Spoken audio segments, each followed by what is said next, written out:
Hi friends, welcome to ఇట్లు చిన్నారి. నేను ఈరోజు చేయబోయే రెసిపీ ఏంటంటే tomato rice. First of all టమాటోస్ని అండ్ మిర్చిని కట్ చేసుకున్నా. ఆనియన్స్ వేయనవసరం లేదు. రైస్ని కూడా కుక్ చేసుకున్నా.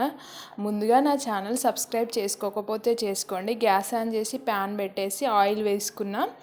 ఒక 2-3 స్పూన్స్ వేసుకున్నాను నేను ఆ రైస్కి. మామూలుగా నేను రైస్ చాలా తక్కువ వాడతా, సో తక్కువ వేసుకున్నాను. మీరు కొంచెం ఎక్కువ వేసుకుంటే ఎక్కువ వేసుకోండి.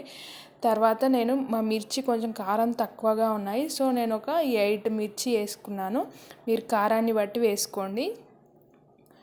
కొంచెం ఆయిల్లో వేగాలి మిర్చి. తర్వాత చూడండి, ఆ బ్రౌనిష్ కలర్ వచ్చాక నేను టమాటోస్ వేసుకున్నాను. టమాటోస్ కూడా చిన్న చిన్నవి 3 కట్ చేసుకున్నాను. పెద్ద సైజులో ఉంటే ఒక్కటైనా సరిపోతుంది. సో ఇవి టమాటోస్ కూడా వేగాలి ఆయిల్లో. చాలా టేస్టీగా ఉంటుంది, ఫాస్ట్గా అయిపోతుంది. ఈ పసుపు అనేది ఆప్షనల్, మీరు వేసుకుంటే వేసుకోవచ్చు, లేకపోతే లేదు.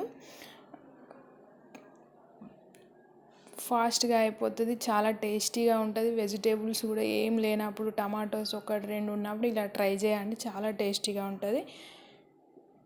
తర్వాత నేను టమాటో కొంచెం ఉడకాలి అని పెట్టేశాను.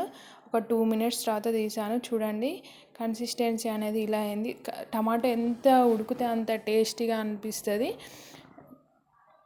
సో నేను ఇప్పుడు ఒక 1 మినిట్ కొంచెం ఆయిల్లో వేగి ఉడికాక నేను సాల్ట్ వేసుకుంటున్నాను. నేను ఒక స్పూన్లో హాఫ్ వరకు వేసాను. సాల్ట్ కొంచెం ఎక్కువ ఎందుకు వేసానంటే రైస్ వేస్తాం కదా, సో సాల్ట్ పడుతుంది. మళ్ళీ ఫైనల్గా కూడా మనం సరిపోకపోతే వేసుకోవచ్చు. సాల్ట్ వేసాక కూడా ఒక 2 మినిట్స్ ఉడకనిద్దామని మళ్ళీ నేను ప్లేట్ పెట్టేశాను. 2 మినిట్స్ తర్వాత మూత తీసి చూశాను. చూడండి ఎలా అయిందో.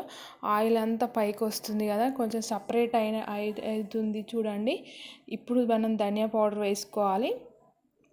నేనైతే వేంపిన ధనియా పౌడర్ వేసుకుంటున్నా. మీ దగ్గర పచ్చిది కూడా ఉంటే పచ్చిది కూడా వేసుకోండి.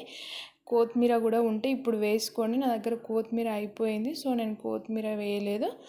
సో మీ దగ్గర ఉంటే అది కూడా వేసుకోండి.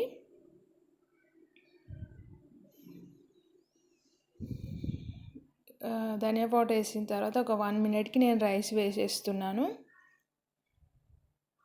అంటే చూడండి, రైస్ కూడా వేసేసాను. ఇప్పుడు కలుపుతున్నా చూడండి.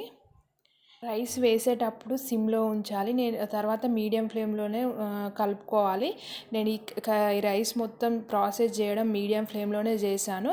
కలిపాక ఒక 2 మినిట్స్ గ్యాస్ పై నుంచి ఆఫ్ చేసుకోవచ్చు. Recipe ready. నేను కలిపేశాను. సైడ్ డిష్గా ఆనియన్స్ పెట్టుకొని తింటే చాలా బాగుంటుంది ఈ రైస్. మీకు ఈ వీడియో నచ్చినట్లయితే నా ఛానల్ సబ్స్క్రైబ్ చేసుకొని లైక్ చేయండి.